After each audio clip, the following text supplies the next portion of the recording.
Good morning, everyone. Welcome to the DFS Minute. I'm your host, Michael Rathburn, aka Rath. You can hit me up on Twitter at FantasyWrath. Here on rotocurve.com this morning on May 1st, 2015, Friday morning. And big night last night with the NFL draft, the first round. We get the second and third rounds tonight, and then the fourth through round 7 on Saturday. So last night's, was exciting as always, and seeing not as many trades as we probably thought, but there were a handful, and I think the whole world was hoping that Chip Kelly was going to be able to trade up to number 2 to get Marcus Mariota, but it didn't happen. So that was a little bit of disappointment. I think we all, from a fantasy perspective, would love to see Mariota and Chip together in the NFL to see what they could do, but it didn't happen. So we're going to cover a little bit of last night. There wasn't much that happened in daily fantasy baseball, and then talk about some salary changes and the impact that they're going to have, and then also preview some pitchers and then some potential teams and batters on those teams from which side that you're going to want to take a look at today. And we have Benny and Josh coming up from 12 p.m. to 1 p.m. Eastern on the Curve Show today. They're going to hit you with a rundown of everything going on in daily fantasy baseball today, what they like, what they don't like, give you some strategy sessions as well, something you can take away and keep with you throughout your daily fantasy sports baseball season. And then coming back around 6:30, we're going to hit, once lineups come out, we're going to hit you with the value play and the top play at each position, give you a couple pitchers, and then a potential stack or two in directing an overall theme of the night of where we feel there's value and where we feel you need to pay up, and then some pitching strategies as well, and get that out before first pitch. Last night, real quick, this is one of the reasons why I typically take Thursdays off. It was a short slate. The slate didn't look that good. And, one of the things that you want to make sure is don't force your play. It's good to take days off. It's good to take mental breaks, especially with the NFL draft last night. It was an excuse to take a break. But if the card doesn't look good, and last night it was so-so. If you have limited pitching options, you have limited hitting options, you're forced to take mini stacks or stacks, then don't play. That would be my advice. If you don't have to play, don't play. Don't force it. Save your bankroll for the bigger slate days, like your Tuesdays, like your Wednesdays, like your Fridays, and just go that way and play that way. It's okay if you can only play 3 or 4 days a week. There's nobody that says you have to play 7 days a week, 30 days in a month. So I typically would play anywhere from, probably 20 to 22 days in a given month. I typically take off Thursday night, Saturday afternoon, and then for the most part, I'm not playing on Sunday.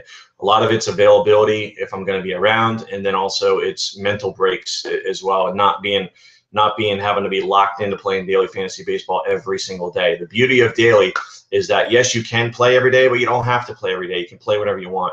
So that's one of the appeals to daily, and just my advice on how to handle short slates, especially on Thursday. Brief industry note: I did talk about draft day yesterday, and potentially if somebody could swoop in and potentially take that site over. And then the story came out that it looks like Amaya, which is the company that owns PokerStars, is potentially talking with draft day about an MGT about taking over that site and acquiring that site. So MGT's asking price is ridiculously high. They bought draft day at a ridiculously low price, in my opinion, but I do understand why the guys had to make a move. They got the best offer they could at the time, and so I definitely don't begrudge those guys. But MGT is not into this thing for a ton of money as far as the acquisition. Now, as far as how much money they're burning every month, that's a different story. But that's MGT's fault. That's not anyone else's fault. And if you're burning cash, I shouldn't have to pay for that loss. I'm paying for the entity, and I'm paying for what it is that I'm buying, because you're burning money every month. That's really, I'll find a way to turn it around, but you can't jack up the price of what you own and then turn around and you're burning money every month. So I think a reality check needs to set in with MGT personally, and hopefully that's the case, and hopefully Amaya can come in and take over and do good things.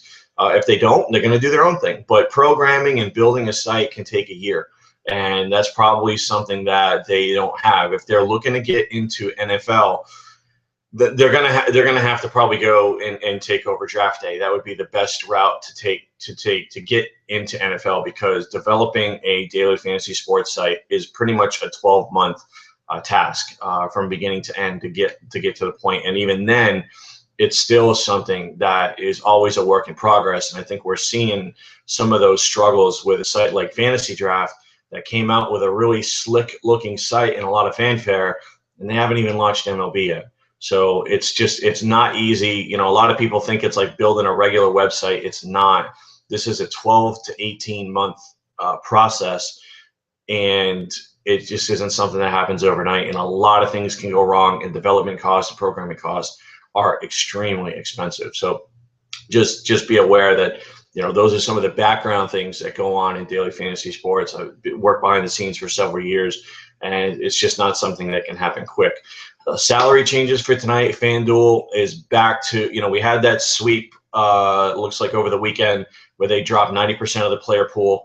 So guys are starting to go back up. Thank God nobody's going down, because that would be, you know, just a disaster. So I don't know if this is what they're doing. I don't know if they're just going to have, you know, their regular algorithm that just goes and mostly increases prices and doesn't decrease prices. And then every 3 weeks they do a sweep and they reset. If that's the case, it's going to be a nightmare playing over there.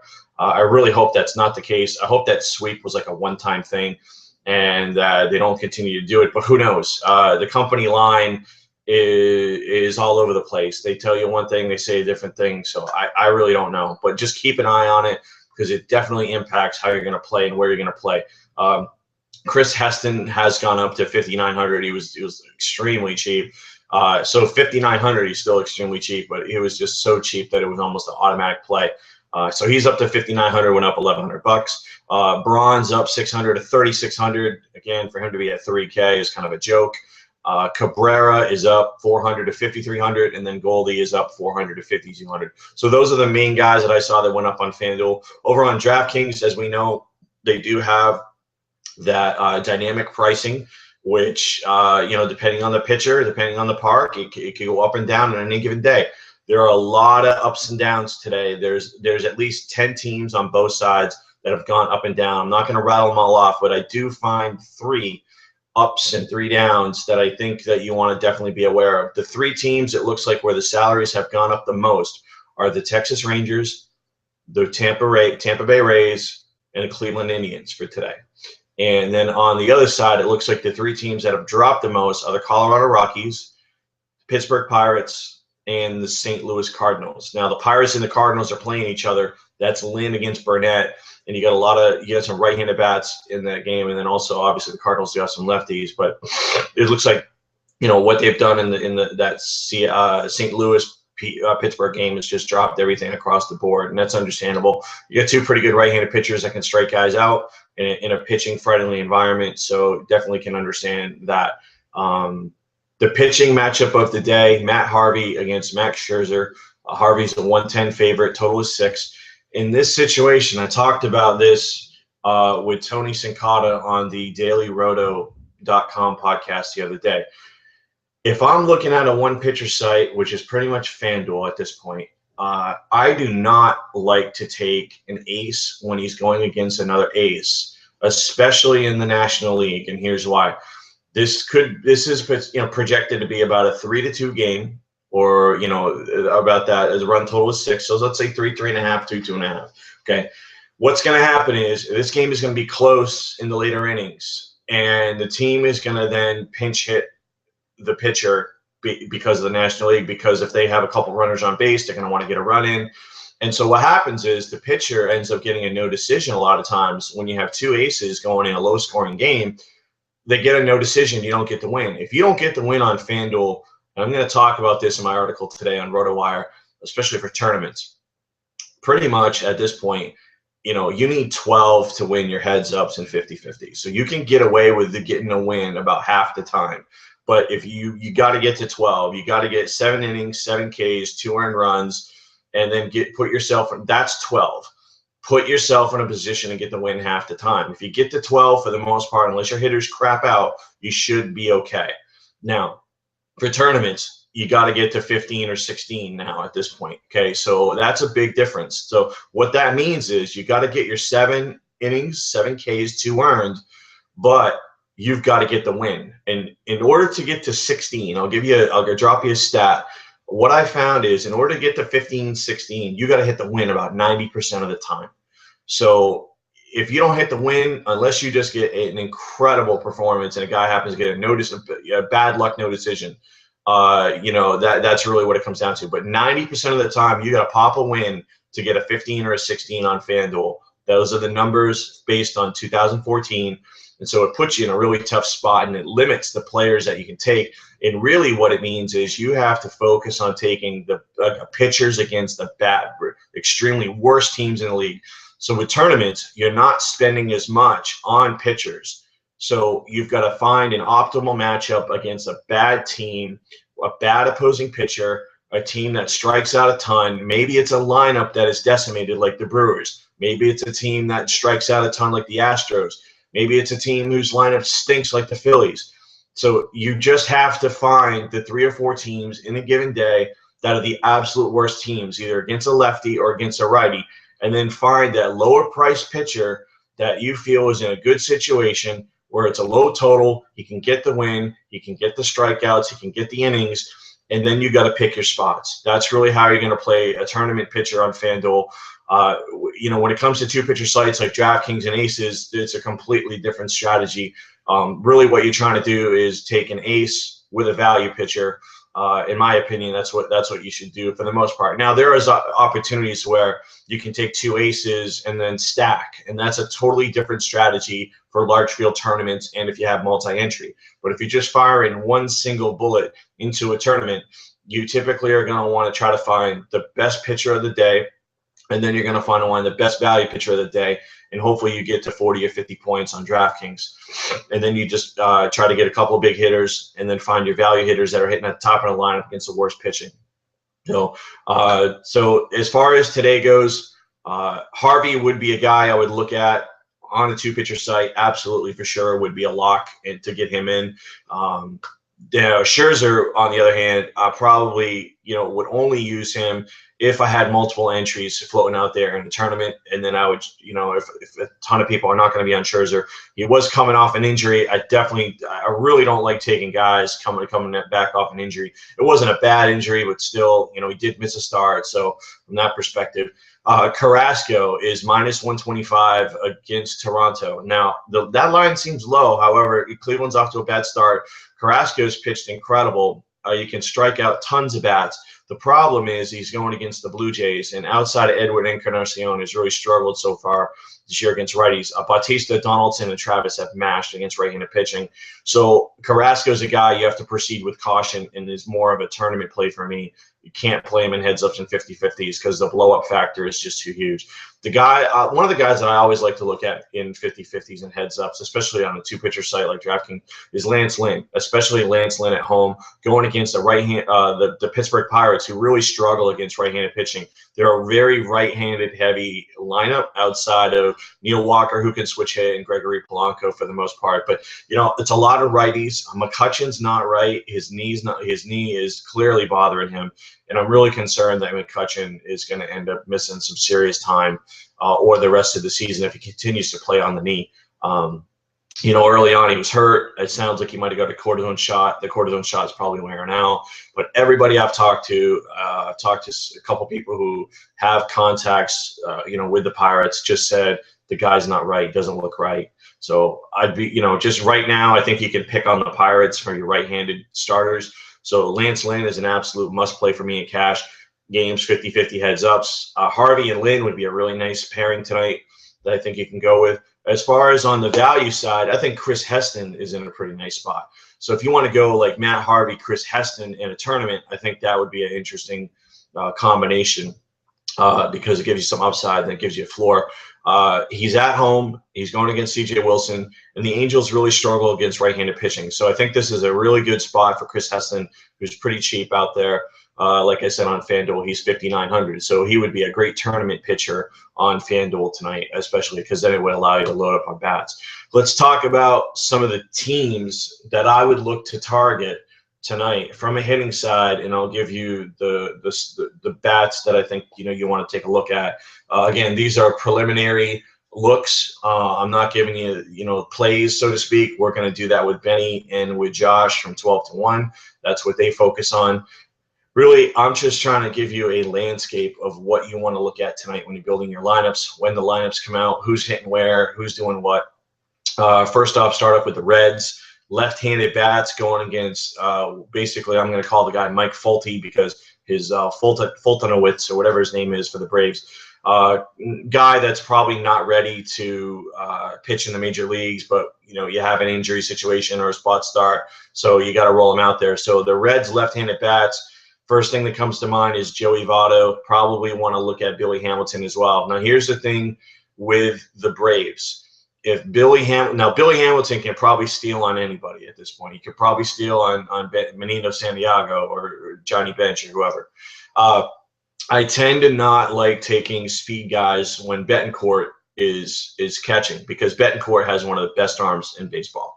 I know guys that have seen Betancourt in person scouting, and they basically use the term howitzer as far as describing he's basically got a cannon for an arm. And so, I try to shy away from guys if Betancourt's on the mound, but Przinsky has been hitting really hot. So we'll see what happens there as far as if they go with Przinsky. Now, if they go with Przinsky, Billy Hamilton might have 3 steals. So that's definitely something you want to keep an eye on. If Przinsky's in, Hamilton's in play. If Betancourt is in, I'll probably shine away from Hamilton a little bit. The Dodgers left-handed bats going against Ruby De La Rosa.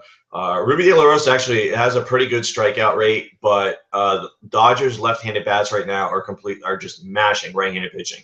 So Dodgers at home going against Ruby De La Rosa. Adrian Gonzalez going to look at Ethier, Rollins, guys like that. So from the left side, and then keep an eye on Jock Peterson. They batted him lead off the other night. We loaded up on the Dodgers and we hit big. So if Jock Peterson's hitting in the leadoff spot and his price is pretty good, Jock Peterson's probably going to be another guy that you're going to want to look at. So definitely keep an eye on Dodger left-handed bats. Red Sox right-handed bats against CC Sabathia. Mainly Hanley Ramirez, Justin Pedroia. Those are the 2 guys that you're probably going to look at there.